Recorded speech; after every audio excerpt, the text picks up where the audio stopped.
It's November 24th, and you are locked into Real Talk. This episode of the show is presented by our good friends at Bitcoin Well, with over 200 Bitcoin ATMs in Canada, even more internationally. Why choose Bitcoin Well? Well, in part because of their in-person white glove service. People love the free one-on-one consultations. That's what I love about it. I'm full of stupid questions. They never make me feel stupid. Plus, they can help you set up your Bitcoin wallet.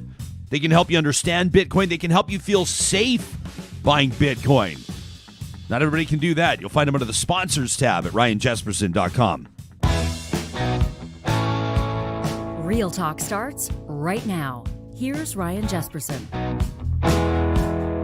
Great show in store. This is episode 1 of season 2. Thanks to everybody that joined us in celebrating our first birthday, the first anniversary of Real Talk yesterday. We got to a few of your emails, and we've got a whole bunch more. I wanted to get to a few more today because, of course, so many of you took the opportunity to be in touch. It was a little bit overwhelming yesterday for us to be staying on top of our social media platforms as you continue to share with us why this show has resonated with you through its first year. Means a ton to us.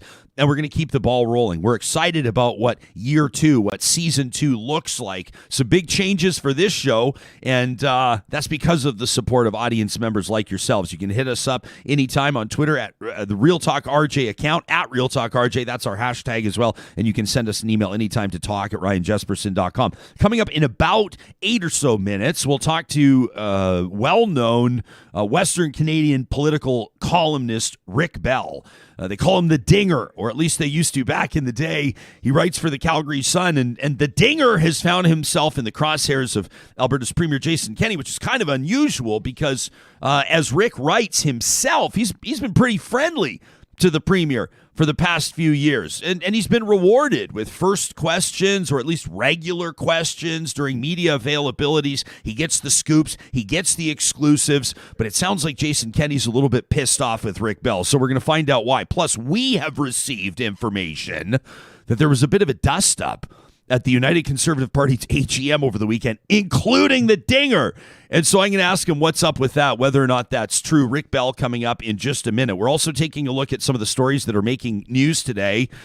I want to hang on to this. You know, every single Thursday we do something called Eat Your Words, and I'm working on something big, something explosive, something wildly entertaining for Eat Your Words coming up tomorrow. But we have to touch on it today because it seems like half of Canada's talking about environmentalist and longtime media host David Suzuki's comments over the weekend. He was speaking at an Extinction Rebellion protest in downtown Victoria on Saturday. A whole bunch of people marching from Victoria's Centennial Square down to the BC legislature, demanding the government do more to address the climate emergency.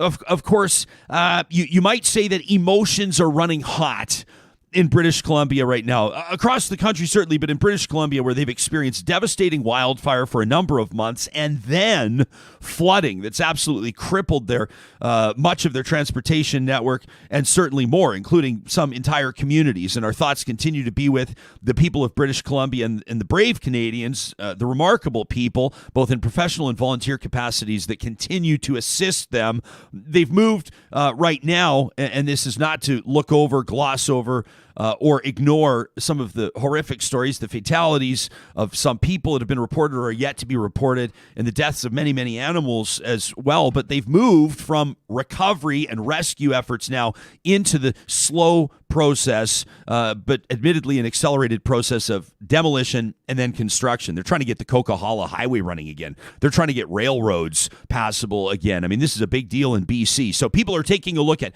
climate change and the effect of climate change, and David Suzuki had a lot of eyes and a lot of ears on him over the weekend. You've probably heard by now he made a comment, quote, "There are going to be pipelines blowing up if our leaders don't pay attention to what's going on." Well, the internet exploded. If not pipelines, the internet certainly did, and a lot of people have had a lot to say about this, including Alberta's Premier Jason Kenney yesterday. But also, I mean, BC's public safety minister chimed in. Mike Farnworth said statements like that are not helpful. I just think it's not helpful at all. Have a climate action plan. That's the way forward, not by making statements that alarm people or cause concern. Now, the average reasonable person will say, well, David Suzuki, he's just a kind old man. David Suzuki's not calling on people to blow up pipelines like Weibo Ludwig style, allegedly. But you can't make comments like that, can you? Now, here's the thing. Some of the blowback's been a little bit ridiculous too, though, hasn't it? Now, I'm not going to try to both sides this one right now. I'll save my both sidesing of this until tomorrow on Eat Your Words. But I'm curious to know where you're at on this. And I know that our next guest is going to have an opinion on this. As a matter of fact, I'd go so far as to guarantee it. Before we get to Rick Bell, I want to remind you that more and more Canadians than ever before are looking to Canada's online university at Athabasca University to better develop their skill sets and prepare themselves for a new job market. Their world-class accredited online programs and courses offer flexibility. Like Jennifer, the Real Talker I was telling you about before. She's earning psychology credentials. Some weeks she's full-time, some weeks she doesn't touch her studies at all. It works for her. She found the formula at athabascau.ca. Now, while we keep an eye on our hashtag RealTalkRJ, we remind you that it's powered by the team at Park Power. Right now, internet, electricity, and natural gas is their game, and you can compare rates with what they're doing. You take a look at all three utilities and realize that you could be getting a better deal right now. It takes 5 seconds to go compare your rates at parkpower.ca, and then they'll make the switch for you so you don't have to have that awkward phone conversation with your current utilities provider. 2021-Real Talk gets you $70 off your first bill at parkpower.ca. Big shout out to our friends at Sherwood and St. Albert Dodge. They had their biggest sale of the year through the month of October, and I know they're excited right now into November because they've got more and more trailers showing up. Lack of inventory was the problem I was telling you about for the last year with these guys. Dealerships across the province. Now, they've got more Ram 1500s. They've got more of the Jeep lineup on their lots, ready to be seen, ready to be test driven. Nothing like sitting in the vehicle, hearing the door close, put your hands on the steering wheel. Is it a fit? Find out today by checking out their inventory online through the sponsors tab on our website, ryanjesperson.com, or go see them in person, safely distanced at St. Albert and Sherwood Dodge. Well, yesterday we told you that the amazing generosity of one Real Talker meant that we had $500 burning a hole in our pocket. We said, shout us out a highlight of the show yesterday, whether it's something that Marie Hennon said or something that Malcolm Gladwell said, maybe something that I read from one of your comments. Use the hashtag RealTalkRJ. One of you will be chosen at random to win $500. We've got our winner chosen. We're going to award that a little bit later on in the show, plus the return of one of our top 10 guests as voted by you through the first year of our existence, High Rivers Mayor Craig Snodgrass. You remember him? He said that Jason Kenney was full of shit. It was a top 10 moment on Real Talk as voted by you. He's coming back with a pal of his. You might have heard of singer-songwriter Corb Lund. The two of them are going to be joining me in about a half an hour. But first, this guy's been driving dialogue across the province, and I can say across Western Canada, for decades as an oft-controversial columnist for the Calgary Sun. Rick Bell making his Real Talk debut this morning. Rick, I'm trying to figure out, does anybody call you Dinger anymore? I mean, me growing up reading your columns, everybody called you Dinger. Well, a couple people at the UCP convention called me an asshole. So Yeah. there still are a few old timers who call me Dinger, but asshole has become my name more often than Dinger of late. So I'm sitting on a political panel earlier this week in front of a bunch of real estate folks from across the province, and pretty interesting conversation on that panel. I'm sitting next to Derek Fildebrandt, Zane Velge's moderating it, Janet Brown, the pollsters there. Fascinating conversations. Few people come up to me. They were at the AGM, United Conservative AGM over the weekend. They said, hey, I heard that Rick Bell's coming up on your show. They said, you have to ask him. Apparently there was a shoving match, a yelling and shoving match between you and Jason Kenney's foot soldier, Alan Hallman. Is this true? And if so, what happened? No, there was no shoving match. Late in the evening, he made a few comments, and I basically made a few comments back, and that's where it went. And I got an apology the next day, so that's as far as it went. A Hallman apology. Sorry? I was going to say a Hallman apology after an AGM or a United Conservative gathering seems to kind of be the norm. People remember he left the PC leadership convention. What was that, 2016, in handcuffs after getting in an argument there? What was he taking issue with you this time? well, there were a few other people also taking issue just with the fact that I've been writing columns critical of of the great helmsman, and but I'm a big boy. I can take it. I'm from Winnipeg. I'm a tough guy.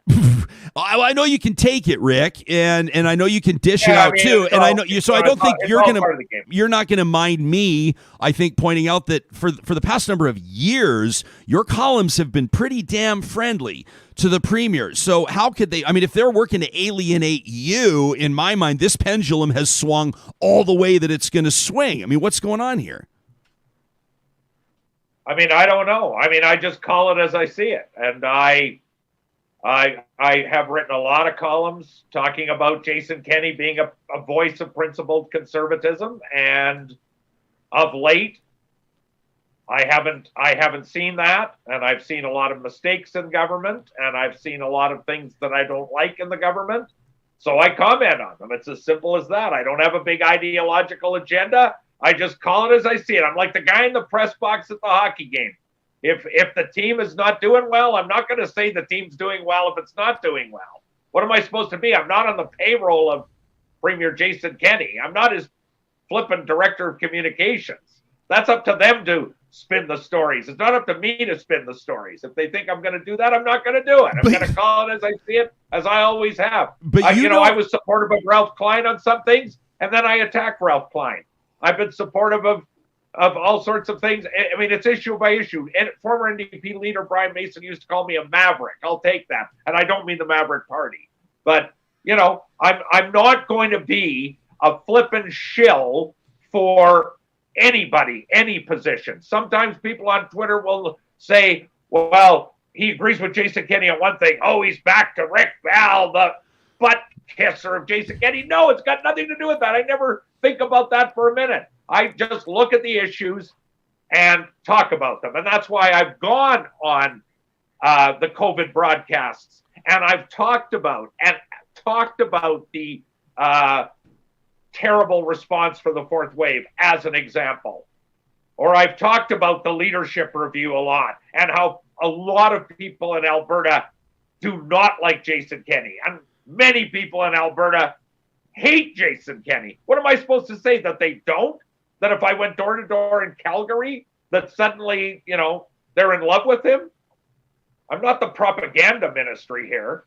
But it's interesting, and I know you've seen this online, because when you push back, and there's been a couple of notable moments, mostly these phone-in pressers or news availabilities, which must drive a longtime scribe like you a little bit nuts. I know you guys like being there in person as much as you can be, but when they take a Rick Bell call, and a lot of people roll their eyes and they go, oh, here we go again. Rick Bell gets the first question because he's going to kiss Jason's ass, and then you come at him a little bit, and then all of a sudden social media people go, oh, when you've lost Rick Bell, because they do think that you're kind of that last bastion of, like you said, I mean, you're the unofficial or the independent press secretary's office. I know you want to push back on that, but that's how a lot of the members of the public have seen you over the last few years. And I don't get that, because I was one of the big voices.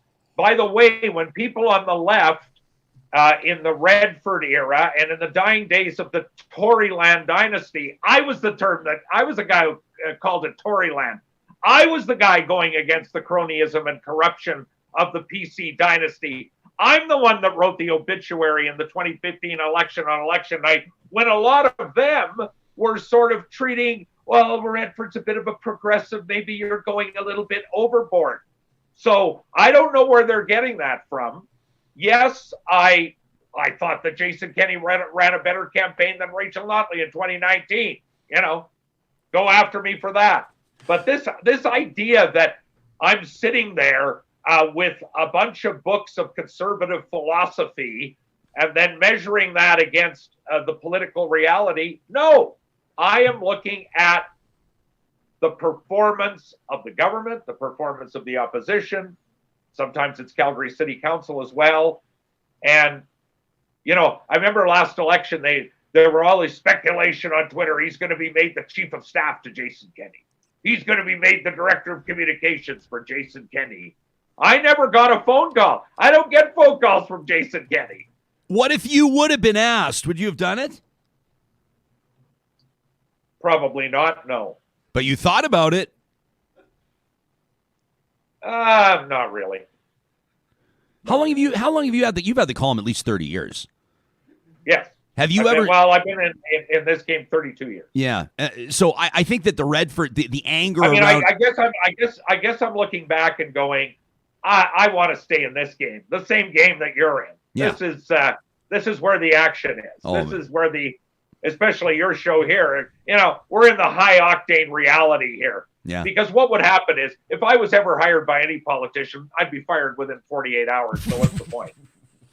I'd pay to watch it, Rick. I'll tell you that much. Hey, you've been doing this 32 years. Albertans were obviously pissed off at Alison Redford. Her party was pissed off at her. Right. Albertans have been pissed off at Rachel Notley. Albertans were certainly pissed off at Jim Prentice. But have you ever seen anything at the level that it's at right now for Jason Kenney? To provide a tiny bit of context without adequate background, I'll acknowledge. Janet Brown, whose polling in my mind is as close to bulletproof as it gets, has said that if Jason is able to stay on as party leader and win the next provincial election, it would mark a political comeback of the likes she has never witnessed.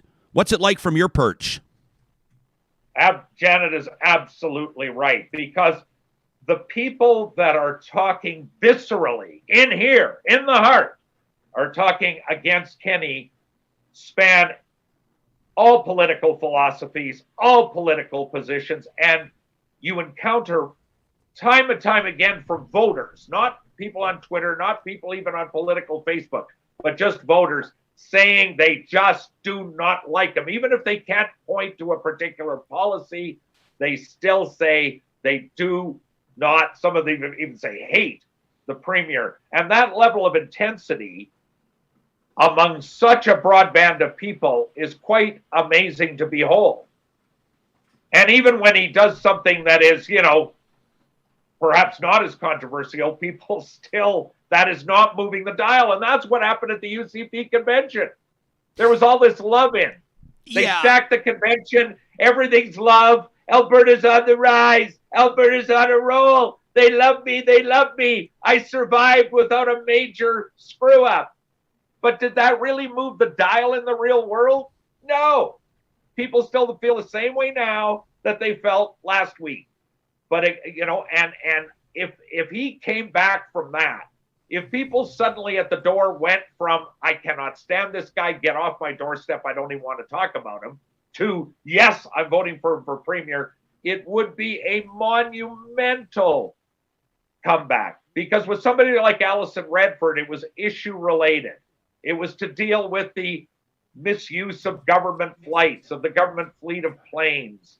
With Ed Stelmach, some people didn't like, the spending, didn't like what he did with royalty review. With Ralph, they thought it was, his time to go. He'd run out of steam. He ran a campaign about nothing in 2004. Those were all related to a thing, a complaint. With Kenney, it's about him. Now, I will tell you that they believe, if you want a little insight into strategy, his people believe he can be elected next time, even if you don't like him. And how that's going to happen is we're going to have happy days are here again. Everybody will be flipping houses, buying condos. And if the economy's booming, people will say, I don't care. I hate him, but I'll vote for him. So their strategy is they're not going to try to get elected on you liking Jason Kenney. It's just by the time the election happens, you are going to be rolling in so much money. You are going to be having such great a time that you're going to say, I don't care, I'm voting for JK. There are a faction of voters that will vote that way. You know that. I know that. I'm not concerned about that, but I will say that a lot of people, one of the things I said on the radio before the last election, I don't know if you know, Rick, but I used to have a radio show before I did this. Yes, I do.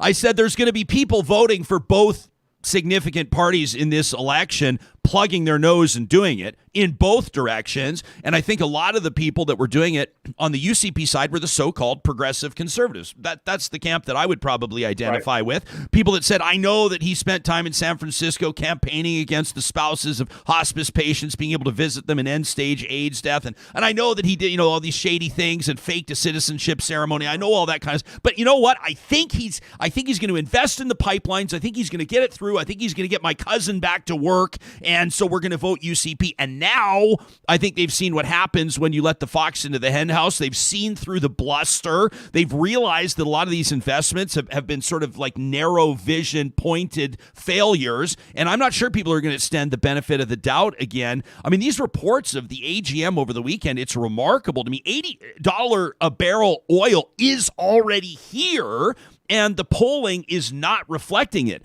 Every $10 a barrel, Rick, we don't see a 10% jump in the polls for the premier. That's got to say something. So what, it goes to 100 and then all of a sudden everybody forgets the last 18 months? I doubt it.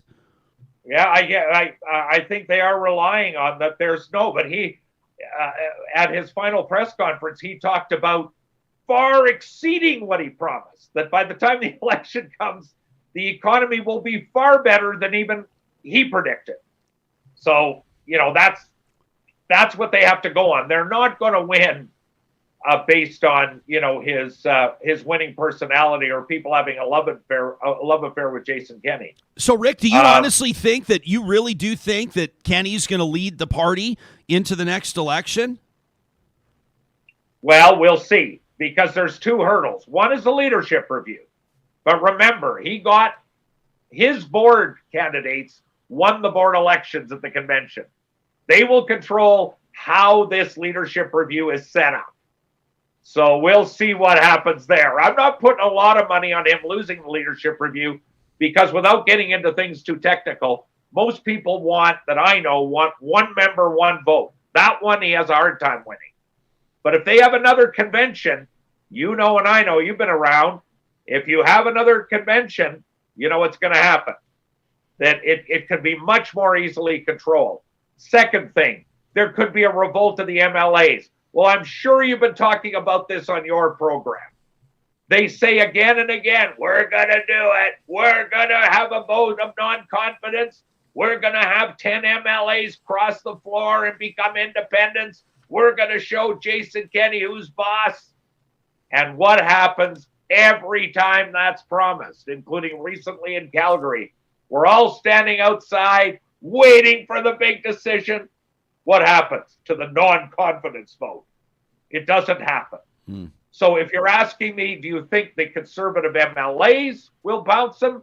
So far, they have been gutless, cowards, talkers, not walkers. We were told, by the way, at the convention, there was going to be visible displays of defiance. Yeah. People sitting on their hands, crossed over, sitting on their hands, not cheering, not clapping, not standing up and applauding. Did that happen? No. We heard there were people who were going to go to the microphone at the Bear Pit and take on the premier. Did that happen? No. We were told MLAs would be available for interviews and they would say, this convention means nothing. Jason Kenney must go. Did that happen? No. So rule out a caucus revolt unless they get some testicular fortitude in the next few weeks. As far as the leadership review, we'll find out in a couple of weeks how they set it up.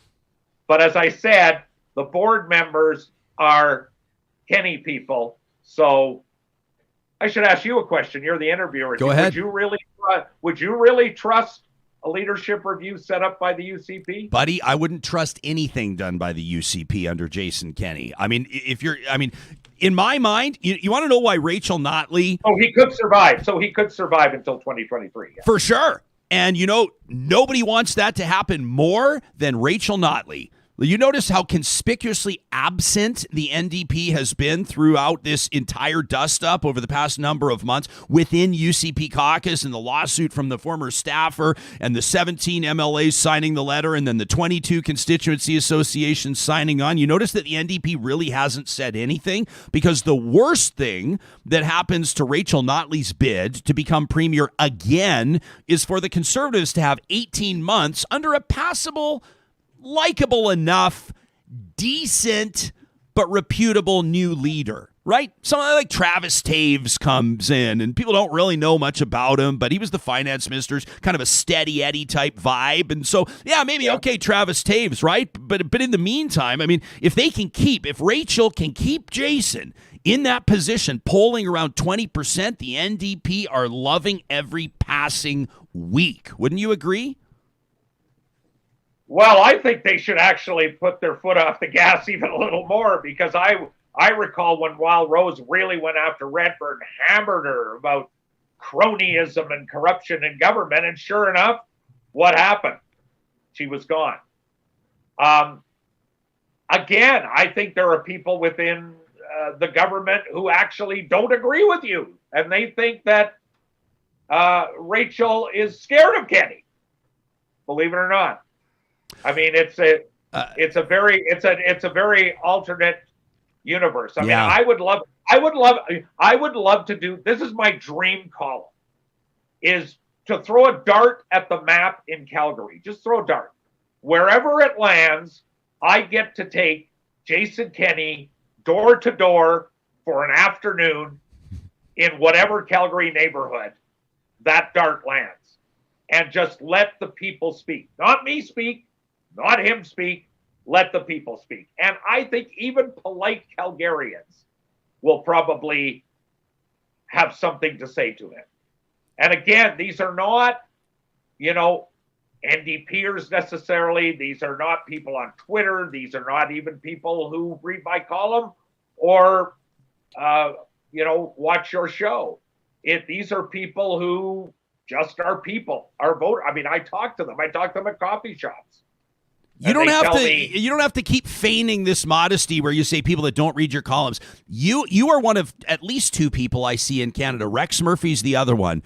People love you or hate you. They read your column. Right. You know they do, Rick. And you only get there after a sustained effort because your columns get people talking regardless of their political perspective. It's what I actually really appreciate about what you do. Don't always agree with you. Perfectly fine. I want to ask you about Calgary. It's been your hometown for a long time, Winnipeg boy, but you've been buttering your bread in Calgary. Jyoti Gondek, your new mayor, gives us an exclusive morning after the election. I say, what's the first thing across your desk? She says, declaring a climate emergency. Some people, like W. Brett Wilson, think that's the most idiotic thing they've ever heard. And other folks, we talked to environmental lawyers, we've talked to economists. They've said, hey, man, this could translate into jobs. This could be a really new surge of investment for Calgary. What do you make of the comment? Is it focused in the right direction? And what are your early impressions of Calgary's new mayor? Well, I really haven't. I mean, I've chatted with her a couple of times. I always take a wait and see. You've heard the term many times. There's a political honeymoon. So I'm usually at the end of the year, I do a grade on Calgary City Council. I will not be doing that this time because, of course, they just got elected. So I want to take a little bit of time, and I'm not trying to weasel out of the question, a little bit of time to see a pattern, see what's happening before I really evaluate. I want to be fair to Mayor Gondek. But you've hit on a big topic in Calgary, because that election result for Conservatives in Calgary was a shocker on Shock Street. She wins by 15 points. Yeah. She wins every ward in the city. Gondek. And I mean, I think that should be a warning sign for the topic we're discussing this morning. And the climate emergency, people were going, that is it. It is over. What's left of the downtown will be empty the day after. All these people were supposed to be outraged about Nenshi and about city council. And I wrote about it extensively. So full disclosure. What was the turnout? Lousy. Even with no mayor in the saddle. Even with most of the council seats vacant. So where was the outrage? Where were the people lining up around the block to vote for a conservative candidate? And let it be known that the conservative candidate that was running for mayor, what was one of the fatal decisions he made? You're talking about Jeremy Farkas. What was it? To be the only city council member to vote against a city vaccine passport. Yeah. Because once he did that, he was perceived of as a Kenny guy. And Kenny is not popular in Calgary. I can't believe I just said that. I can't believe you just said that either. I got Rick fucking Bell on the show saying that Jason Kenney is not popular in Calgary. I'll tell you what, if you get him to sign on to the throwing the dart, going door to door thing, we'll supply the cameras. We can do it as a collaborative, independent / legacy media project. I love it. Hey, Rick, people, Calgary's changing more than people think. I'm not going to spend too much time on this because we got to move and you got to call him to write. Nenshi beat Bill Smith last municipal election when everybody thought that was going to be a landslide too. I mean, I was sitting in the Saddle Dome during a Flames game, and you got Bill Smith ads just swirling around the concourse. The Flames had him on board for the new arena support. Everybody wanted Bill Smith, or so we thought, until Nenshi won that third term. In closing, quick question from Jill. Sincerely, I don't think she's trying to troll you. Maybe she is. She's watching live, and she says, welcome to the show, Mr. Bell. She says, would we be better off with Rachel? I'm not weaseling out. As I say, I'm in the press box. I'm watching and seeing what happens. You don't come on. This is the safest I've seen you in 10 years. I have never endorsed I am not. This is what people don't understand. I'm a columnist. I'm a news columnist. You know my column. How many times have you seen me just off the top of my head write a thumbsucker? Just sit at home and go, I think today I'm going to talk about my impressions of the meaning of life and whether I like the taste of turnips or not. Never. So my job is not to endorse Kenny or endorse Rachel or say that one is better than the other. But what I will promise to Jill and everybody else is I will watch both of them. I will catalog their virtues, their sins, and I won't hide any of that. But my job is to be on the front line, calling it as I see it. And I'll let these other pundits, these people far smarter than me, far more profound, far more in touch with the intelligentsia of the nation to actually come up with their, prognostications of who would be better or who would be worse. Guys like me only get in trouble when we go out on that limb. Yeah, that's right. Hey, you didn't invoke Laurentian elites, and for that, we will award you 2 points on the Real Talk scoreboard. Rick Bell, we hoped you would deliver like you do in print, and boy, did you ever. Thanks for giving us a part of your morning. We sure appreciate it. Well, thank you for having me. Enjoy your show. You as well. That's Rick Bell. You can read his work in the Calgary Sun. I was really looking forward to that conversation. I love that guy, man. I mean, I know Shocker on Shocker Street. Shocker on Shocker Street. I love it. Like just the way he uses words. There's about 30 things he just said. I'm going to need to go back and write them all down and brazenly steal them. But I love that. Testicular fortitude? The testicular fortitude. I had to write it down. That's like a little more gendered edition of truculence. Truculence and testicular fortitude. You could have like truculence playing the main stage, opening for them, testicular fortitude, right? I love it on Twitter. We've got people saying, I can't believe I'm requesting this, but more Rick Bell. I guarantee that we will have more Rick Bell. That was one of my favorite interviews that we've done. That was absolutely fantastic. Hey, our friends at Breathe Outdoors, we've been telling you, of course, that they've just completed an amazing refresh. They're out there. You've known them as Campers Village, right? Since the 1960s. Look at this new, they're doing unbelievable stuff at breatheoutdoors.ca. All the top brands. And of course, everybody's talking about Black Friday and how these sales are starting up. Well, we want to let you know they've got a whole bunch of brands at like 20, 25, 30% off. Most of the discounts are starting on Thursday this week. That's tomorrow.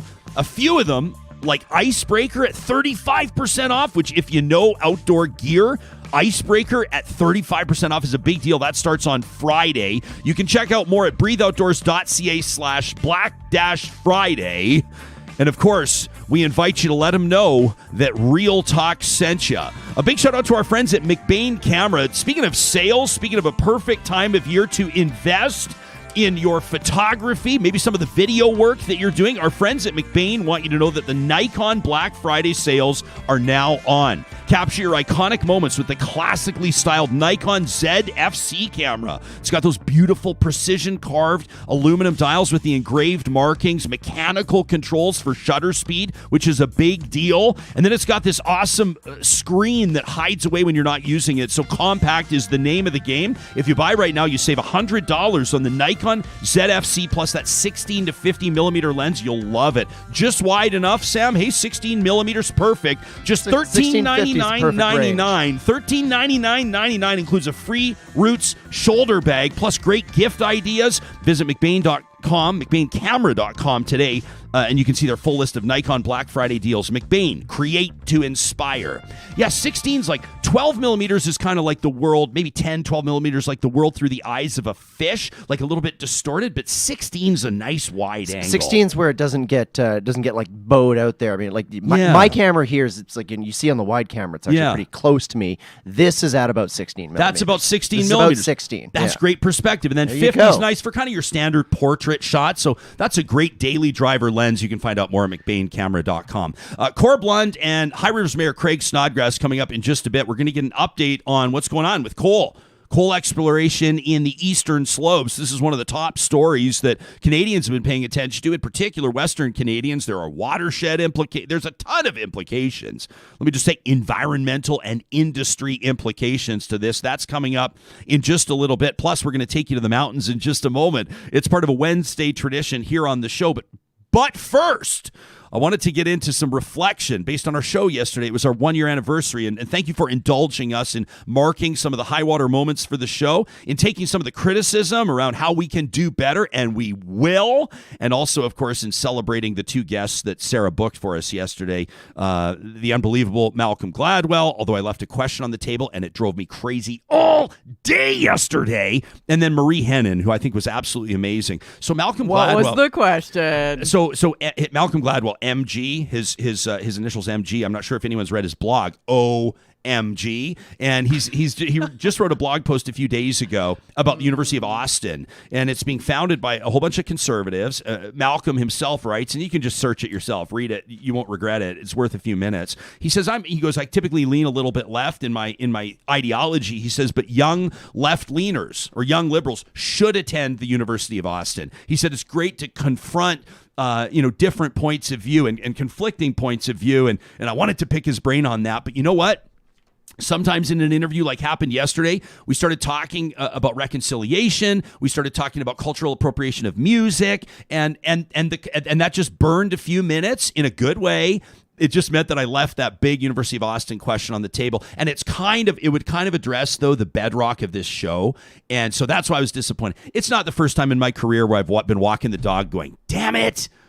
That was the case yesterday. We'll just have to have him back. We'll just have to have him. Could you just book him back? Could you just go get Malcolm Gladwell again? That'd be great. Betcha. So we told you, thanks to the amazing generosity of an anonymous real talker, they don't want to be identified, despite me saying, let me mention your business. They go, nah. We had $500 to simply say thank you to an audience member that took a listen or took a watch of yesterday's show and shared a highlight with us online. We picked at random a winner, and so we wanted to recognize Janine. And Janine Wasmuth, we were really excited to hear that you had checked out our conversation with Malcolm Gladwell. You said my highlight with Gladwell was the idea that we should be asking about the moral impulse behind motivation to make this world a better place.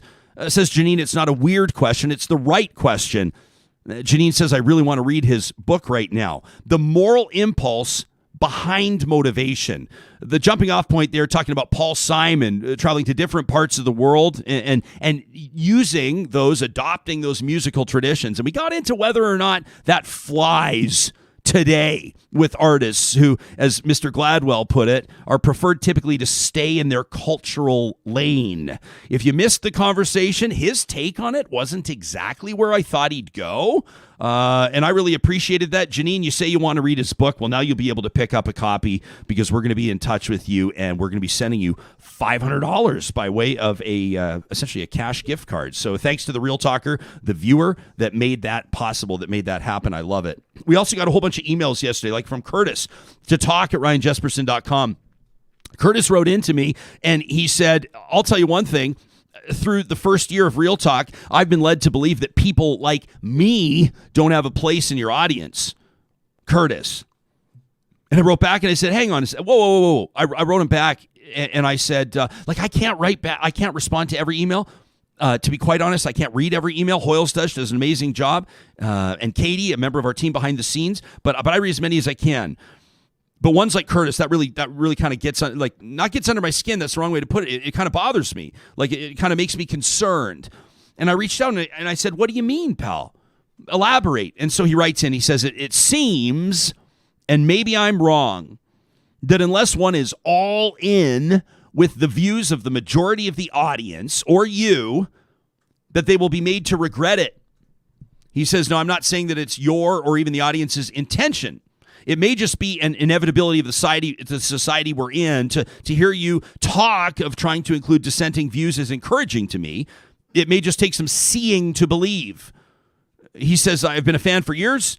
He says, when you're on Ched and with this new show, he says, I've been left with a bitter taste that dissenters aren't welcome.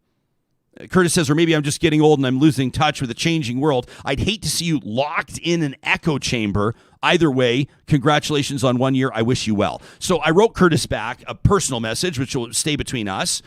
And I've said, Curtis, people like you are so important to this audience because who knows what Curtis's dissenting view is on what subject. But the whole point of this is we've endeavored and we've promised, as a matter of fact, that we will bring you courageous and uncomfortable conversations every single weekday at 10:30 Eastern at 8:30 Mountain. And that's what we're going to continue to do.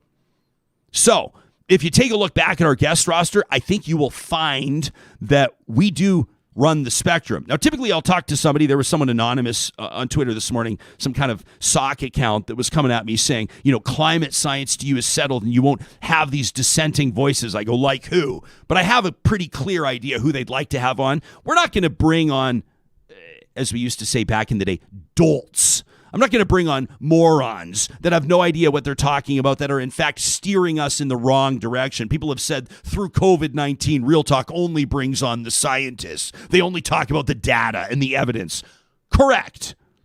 But in other types of arenas, when we're talking about things that are less black and white, that are less evidence-driven, that are more matters of opinion, I promise you that there will always be a place for different views and healthy debate on the show. And Curtis, your email meant a lot to me. Now, every Wednesday, we have the distinct honor of heading out to the mountains with our good friends from Tourism Jasper. It's a feature that we call MyJasper Memories. And in today's edition, we celebrate Jasper's cabin culture. We invite you to get cabin cozy this winter. There's nothing that brings on the warm fuzzies quite like cuddling up to a crackling fireplace. Can we all agree? Log cabin, the snow's falling outside the window. You know what I'm talking about. Did you know there are nearly 500 cabins up for rent in Jasper? From cozy riverside cabins, these luxurious log refuges, that British royalty have stayed in. Most of them aren't open through the winter, but the ones that are, we wanted to put on your radar. It's never too late to make your winter season plans in Jasper National Park. What about Bear Hill Lodge, located in a really peaceful corner of Jasper?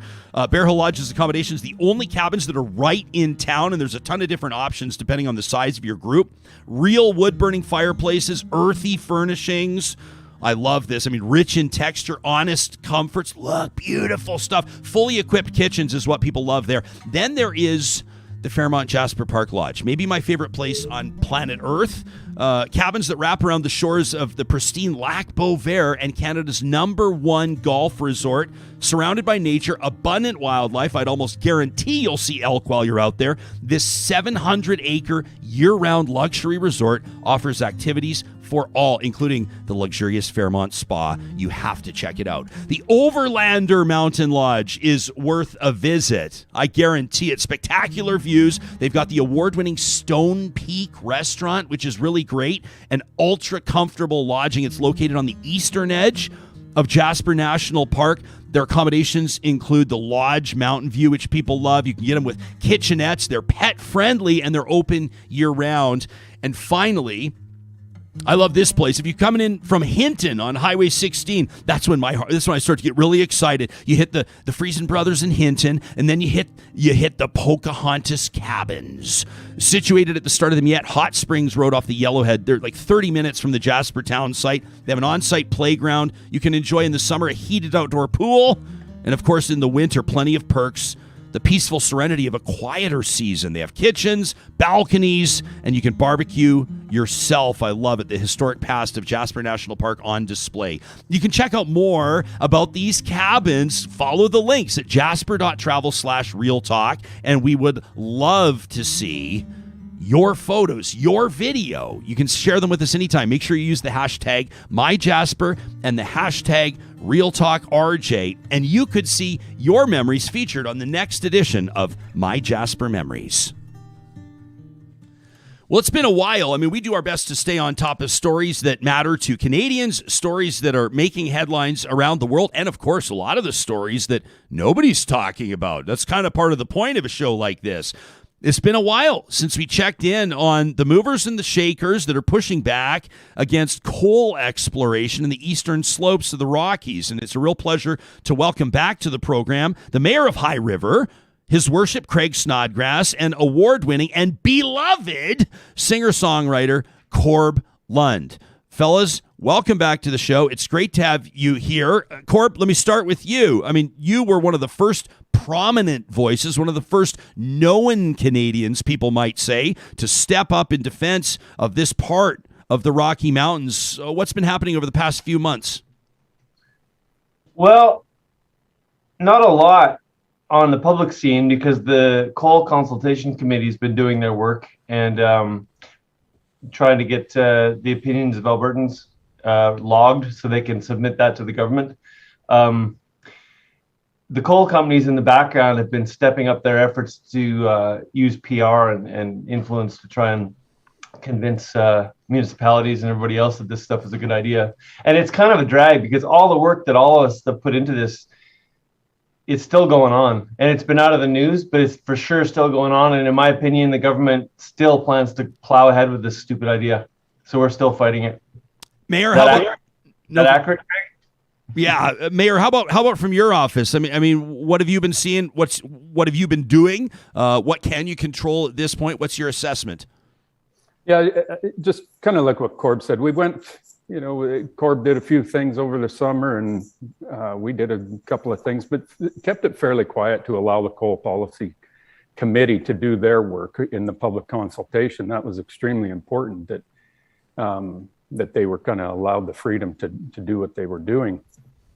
And then, of course, on our end, we went through municipal elections, and coal mining did come up in the town of High River's municipal elections. And, it was really good to see because there was 14 candidates for the council positions and 2 of us for mayor. And all of us came out in support of what the town had previously been done. So fighting against these coal mines. So that was important to me that, once I won the seat back, then our new council, to bring it back to them as to the coal policy that we had actually created on our own and delivered to all the municipalities in Alberta, including Indigenous, and had a bunch of businesses sign on with us as well. But so that's the work that we were doing. And just on Monday, we had one of our first council meetings with the new group, and I rewound that, and I was able to get unanimous support from our current council. All the new councillors unanimously supported our coal policy proposed, which basically means an end to coal mining in Alberta. Mayor, I'm not sure, when you made your debut on this show back on January 13th of 2021, you uttered a phrase that I'm happy to tell you, in a vote of hundreds of Real Talkers by way of our Y Station question of the week, was voted the number 6 moment overall in the first year of Real Talk. This was Mayor Snodgrass told us, audience members, if you weren't tuned in that day, he told us that he didn't vote Conservative in the last provincial election. You don't usually get a mayor saying that. And I said, well, why not? Why didn't you vote for Jason Kenney? And here's what the mayor had to say. I did not vote for Jason Kenney because at the time, in my opinion, he was just full of shit through that whole election, and the false promises and the things he was promising people that you actually don't have control to do that. Top 6 moment overall, pal, in 227 shows. You then go on to achieve re-election. Did you see that essentially as an endorsement of the stance that you've taken? If the people of High River didn't like what you were doing or the position you're taking on coal, they could have sent you packing. Oh yeah, absolutely. That's what elections are for, right? Is that if you go around and you're full of shit for people, they're going to send you.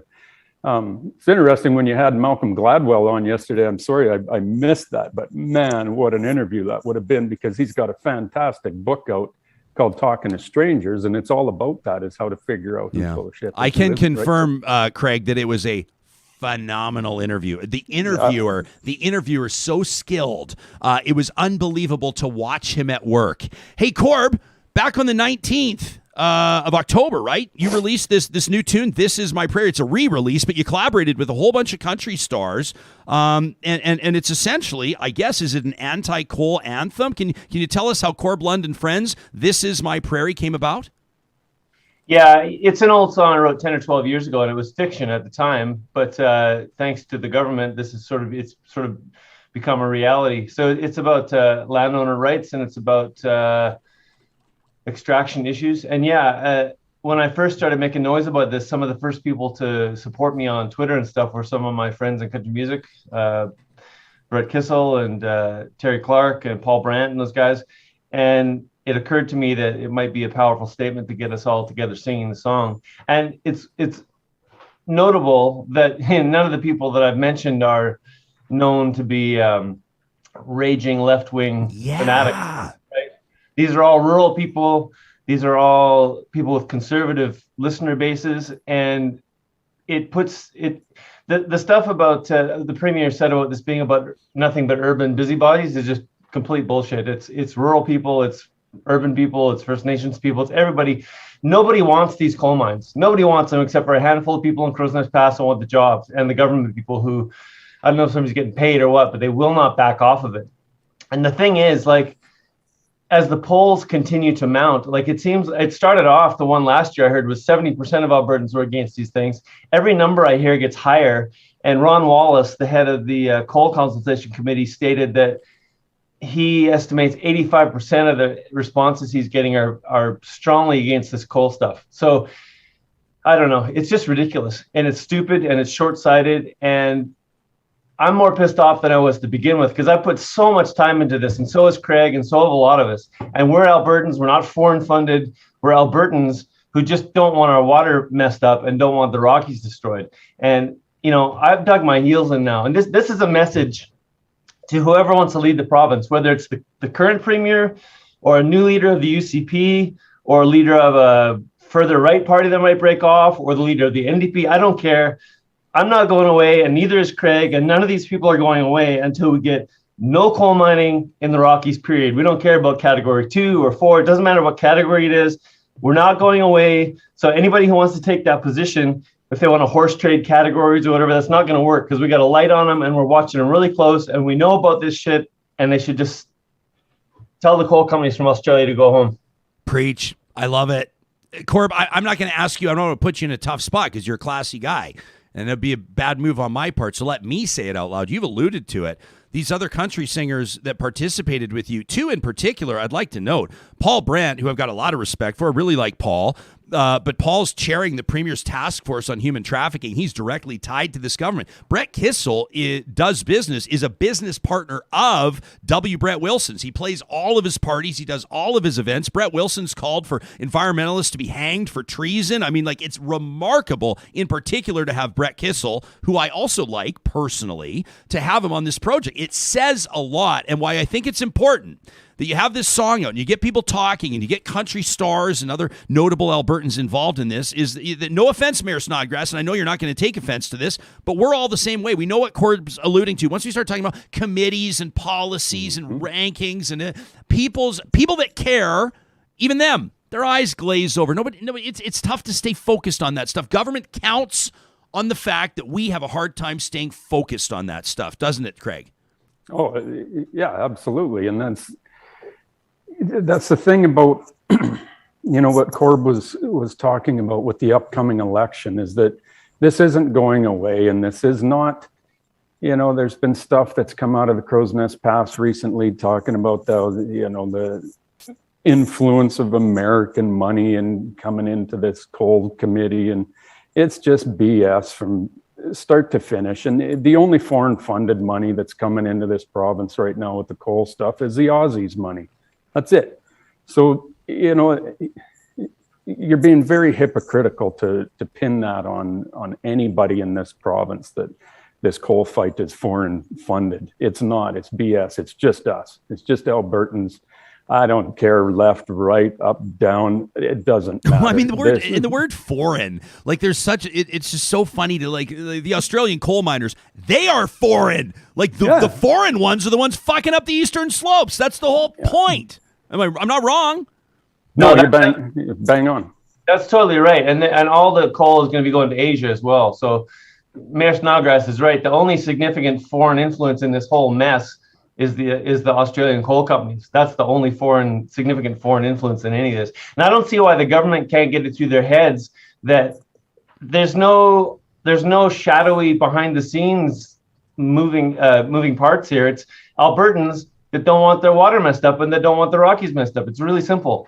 And you said something earlier, Ryan, all the committee stuff and all the legislation and the policy talk is super important work, and that has to get done. And there's people in place doing that. But it's pretty simple. It's really quite simple. I don't care how they do it. I don't care how they word it. As long as the final result is we don't want any new coal mines in the Rocky Mountains, period. It's really simple. And everybody in the province who's against it can understand that. It's not as complicated as the government wants to make it, and it doesn't have to be complicated. It's really simple. Okay, so I want to ask you guys this in closing. I appreciate your advocacy so much and your continued availability to this show, and I'm going to ask you both the same question. Mayor, with regards to a call to action, you've got engaged Canadians. You're going to have Albertans that care very deeply. But again, when we're talking watershed, Corb's pointed this out on the show before, it doesn't just affect the people whose ranches are right next to these rivers, who are looking up at these beautiful mountain peaks. We're talking about provinces across the country. Mayor, what's the call to action? Well, the number one thing is to be watching for when the Coal Policy Committee delivers their report to Alberta Energy. And December 31st is the day that's due. And that's very important for people to be watching for that date and watching for that report to be released. Now, the committee's posted pretty much everything on their website, so you can see where it's headed. But it's going to be real interesting to see what the Kenney government, as much trust as I have with Sonia Savage, and I still do, but what the Energy Department and what the rest of Cabinet and the other MLAs, do is you've got to be paying attention to this one. And, the election's coming up, spring of 23. Everybody needs to be speaking to anybody that's putting their hand up to be a new MLA. We've got one down here in our area, Keith Carlson with the Alberta Party, he's got his hand up. And Barry Morishita now leading the Alberta Party. I want to know where they're at with this coal mining thing, because I am not sold with any party as much as I'm called a socialist now, just because I voted NDP once, right? I'm just this horrible socialist. Yeah, I'm a communist all of a sudden, so I don't know. You might be getting off easy there, Mayor. Corb, to your millions of fans across the country, including in your home province, what's the call to action? It's tough because, like you said earlier, the government wants to drag this out and make people tired of it because we got hockey practice and we got to work and stuff. But you just have to stay on it and dig in for a long fight and be vigilant and educate yourselves and talk about it with people and write your MLA, write your MP, write your local municipal politicians and go to the protests and sign the petitions and just keep on it. The biggest thing is it's going to be a long fight. And I'm not shutting up, and neither is the mayor, and neither are any of us until we have legislation in place that stops new coal mines anywhere in the Rocky Mountains. Love it. And, that's it. Thanks, fellas. Great to see both your faces, as always. That's High Rivers Mayor Craig Snodgrass. It's country star Corb Lund. You know, Craig uttered that clip on January 19th. That was the one where he stated why he didn't vote United Conservative last election. January 13th, it was 6 days before then. Corb made his debut on the show. You may remember his power had gone out, and he was joining us from his phone. He had just enough reception to be able to do the interview. And then he gave us this. This is the tune we're talking about. This is that Corb Lund classic, This Is My Prairie. Now, you can go back in our archives on the podcast on YouTube to that January 13th episode to check out this full magical moment. But here's a quick look back. Well, this is my prairie, and this is my home, and I'll make my stand here, and I'll die alone. They can drill and they can mine all my smoldering bones. 'Cause this is my prairie, and this is my home. That was Corb Lund on Real Talk. That our January 13th episode, and you can find that on our podcast or our YouTube archives. The team at Kubi Energy feels like a perfect time to mention what they're doing in the field of sustainable energy. At kubienergy.ca today, you can go get your free quote on solar energy solutions to power your life, whether you're running a big industrial complex, maybe you're the one that's running the family farm, or maybe it's your cabin, or it might be your main residence if you're looking to install solar panels or upgrade ones you had installed years before. The team at Kubi Energy is up for the job at kubienergy.ca. The team at Local Waste has been with us since day one. As a matter of fact, before day one, they've been keeping it local with construction, commercial, and residential waste and recycling collection. You need a bin for a renovation project. Maybe you're looking to tear down an old garage before you rebuild it. Whatever the case may be, they are in the bin business. If you've got a business, maybe you need something more permanent.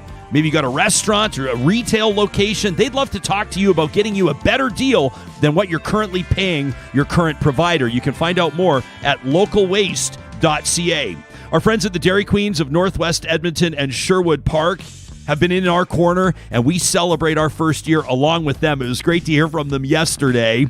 They've got their flamethrower burger in the spotlight this month. This is that one 100% all beef patty with that fiery flamethrower sauce. They've got that warm toasted bun you've come to expect, a jalapeno pepper bacon. It's a real beauty. You make sure when you visit the Dairy Queens in Palisades, Nemeo, Newcastle, Westmount, and Baseline Road, you let them know that Real Talk sent you. I wanted to make time for another email here from Travis, who was in touch with us yesterday. He said, I wanted to wish the entire team a huge, hearty congratulations on 1 year of the show. What an absolute blessing Real Talk has been. While my work situation has changed, he says I can't tune in live anymore every morning. I still haven't missed an episode. Travis, that's unbelievable. 228 of them now he's watched. He says, Real Talk makes me laugh.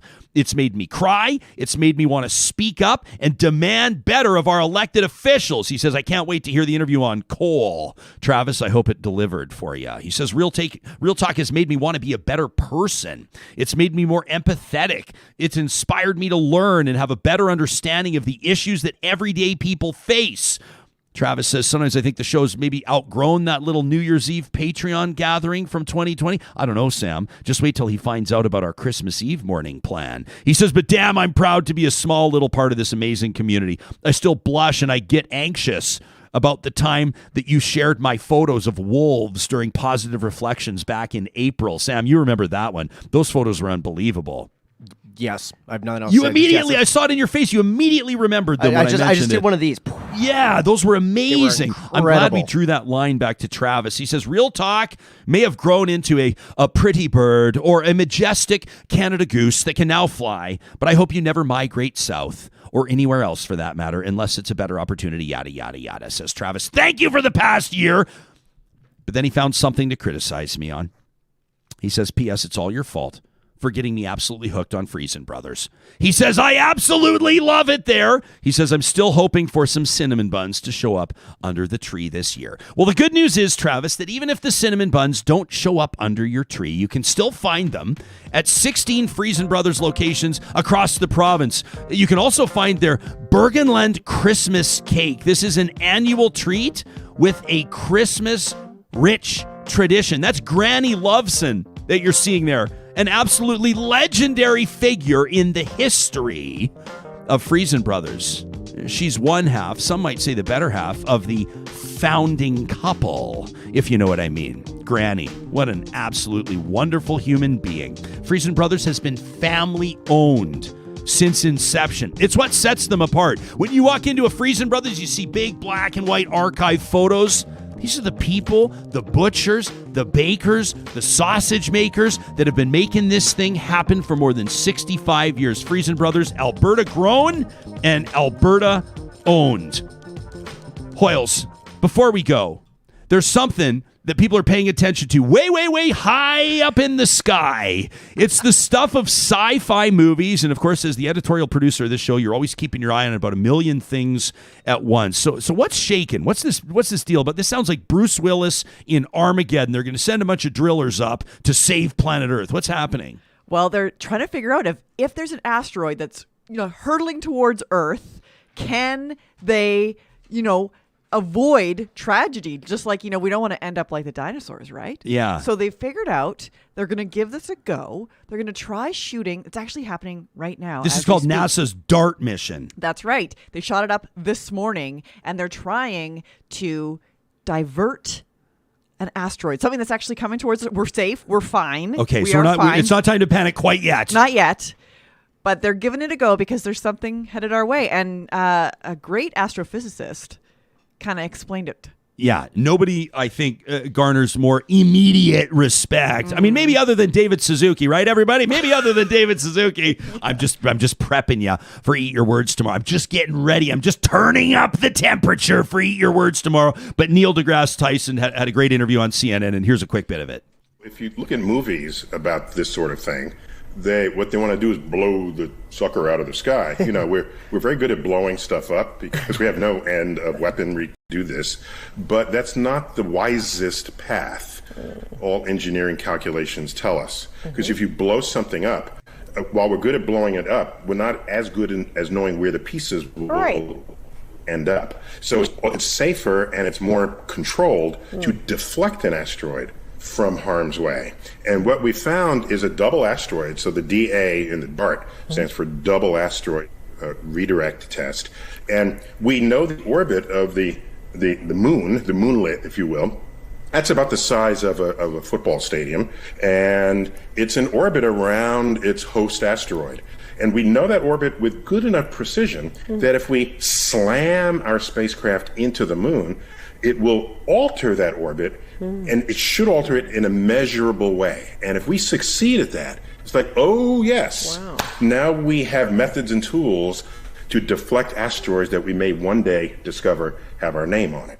So what do you do for a living? Like help people with their car insurance needs, and I help them find better rates. And what do you do? Oh, I redirect asteroids. Yeah. So when asteroids are hurtling toward planet Earth to end all of humanity in one snuffed out tiki torch move, you know what? I'm never going to forget these khaki pant, red golf shirt wearing jerks for wrecking tiki torches, right? I want to make a Survivor reference, and now all I can think about is Charlottesville. People talk about how the gay community stole the rainbow. What about the people that stole the tiki torches? How come they're never in the crosshairs? Well, they are now, because they are just came down yesterday overnight that there's millions and millions of dollars in damages that they are going to be facing because of those tiki torches and Charlottesville. Hang on. So the brand that makes tiki torches is suing the people? No, that would be just like, poetic that would justice. have been unbelievable. I'd love to. I mean, the judge in that case would have to say you're not serious. What, you sold too many of these and that's what you're pissed off about? I actually think if there wasn't and again, to be clear, this is like War of the Worlds, the radio broadcast in the 1930s. If you don't know what I'm talking about, just Google it. They air this thing about an alien invasion on AM radio. And potentially for the last time in human history, people believe everything they hear on AM radio. And so everybody goes into a panic believing that aliens have in fact touched down. We want to be clear. Planet Earth is not in danger with regards to this specific Dimorphos asteroid. However, I will say, I don't think that mass panic would ensue, because where are you going to go? What are you going to do? I think it would be like one of those moments where everyone just goes into, yeah, they go, right? I would go like, call your loved ones. Yeah, be with my loved ones. Give your dog a hug. You know, if I'm do some real quick online shopping, like buy the things you always wanted. I got a Breitling watch on the way, everybody. And then whammo, you know? I mean, you don't have to deal with the easy monthly payments in that case, right? It's nice and easy. So dark. Yeah, well, we could kind of do a bit of a deep dive into what's the very last thing you would do. You know, some people would like call their boss and be like, I've always wanted to tell you that. I don't know. I feel like people would probably just be like, you know what? I have limited time. This is just, I should just speak for myself. Limited time. I'll leave the boss can. If you had 1 hour left on planet Earth, what would you do? I would not call my boss. I mean, no. Well, you wouldn't call me? I would call you. Sorry. Would you call me to tell me you were coming in the next day or anything like that? Would do me the courtesy? I mean, what happens if some of us survive? People will be looking to Real Talk for coverage of the event. Well, I don't need to say fuck you. Yeah, yeah. You kind of just did. Sam, what would you do if you had an hour left on planet Earth? I don't know. Probably just eat like the most decadent food, because I know it's not going to affect me long term whatsoever. Yes, handfuls of popcorn just dipped. Just put your hand all the way into the butter and just pull it out and just crush it, if you know what I mean. Speaking of popcorn, you're going to need some for tomorrow's episode. We've got Eat Your Words coming up. We'll dig deeper into the David Suzuki comments. Plus, Arno Kopecky is going to join us to explain why BC's flooding isn't just a regional catastrophe. We're going to get to more of your emails as we celebrate all week, quite frankly, 1 year of Real Talk. We wouldn't be here without you. Plus, we have an announcement looming with regards to a new partnership with William H. Macy. Our Patreon supporters will hear about it first. We'll see you tomorrow.